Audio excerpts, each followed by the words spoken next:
So, Tony, congratulations on the hiring of DeSean Jackson. How did you come to the decision to hire him? Well, Pat, it was a very tough decision. We had a really good pool, and I was pleasantly surprised by the pool of candidates that we had. We had a great, uh, we had great choices, and but it was very clear after we got Deshaun here on campus. It was really clear. We all kind of turned and looked at each other once he left and said, "That is our guy right there." So um, he just brings. I mean, the energy that he brings. Everyone here in the Philadelphia area knows the energy and the intensity that he brings when he was on the field. It's that same thing now that he's off the field, and he just has a way of just making everyone feel good around him. And so that, along with other traits, I think it was just a really easy choice for us to be able to say this is our guy that's going to lead our DSU football program to the next level for a long time to come. Take us into those meetings. What were those conversations like with him as the hiring process progressed? Yeah, it was actually one of the most, if not the most enjoyable interview process, interview meetings that I actually had. He was really pleasant and really great to work with, and I knew right away. I could sense his enthusiasm for this job and for this next chapter for his life. And he is fairly young in terms of he's just a recent non non NFL player. I mean, he just recently retired, but very very mature. Spoke very clearly about his ambition to become a head coach at a historically black college, and talked about how that's been a dream of his, and this is really like a dream come true for him. So it was really fun talking to him. He really was clear in his goals and what his ambition was, and we just thought it was a perfect fit from so many different angles. The Delaware State football program has had a couple of rough years recently. Was it important to you to make a bit of a splash, to open some eyes and say, hey, we're here? Well, we had, well, let's go to this, Pat, because we had a very good candidate pool in that we had a few candidates that were kind of big splash candidates. We also had candidates that were not maybe the big splash and the big name, but they were very solid candidates. They were winners. They are proven football minds and football coaches. So we had a good balance between the two. But when we added it all up, we knew that we were going to get this kind of turnout with DeSean, and we also could see that he's a very good football mind. Maybe not as proven as some of these other folks that we had in our pool that were there for the job, but we could see that he has a very, very bright future, and especially talking to some of his references like Andy Reid.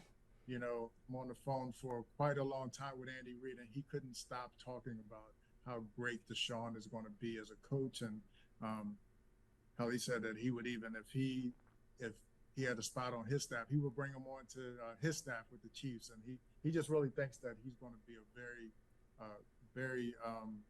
very productive coach and a winning coach, and he's going to be just what's needed for Delaware State to go to the next level. So then I guess there's no worry on your end about hiring a guy that doesn't have any head coaching experience? No, I don't. No, I don't. I don't think that. I think I'm very careful to say this because I'm not trying to compare any of the two. But Dion didn't have any head coaching experience when he first went in. I think the key is surrounding yourself with great coaches and great football minds. I think that probably if you and I are sitting here a couple of years from now, I think that we will be talking about what a great coach that DeSean is as far as X's and O's. Right now, we can speak clearly about what a great brand and a great name he is. I think that once he gets a couple of years under his belt and folks see just how much knowledge he has as a football coach and his passion and his hunger, I think are going to make his growth quicker. And I think he's going to become a great football mind and a great football coach very, very quickly. We know that he will speak with the media. The press conference is coming up on January 8th. But in the short term, now that he's on board, what happens now? It's just a matter of over now. As you can see, we got a pretty big wave of excitement going.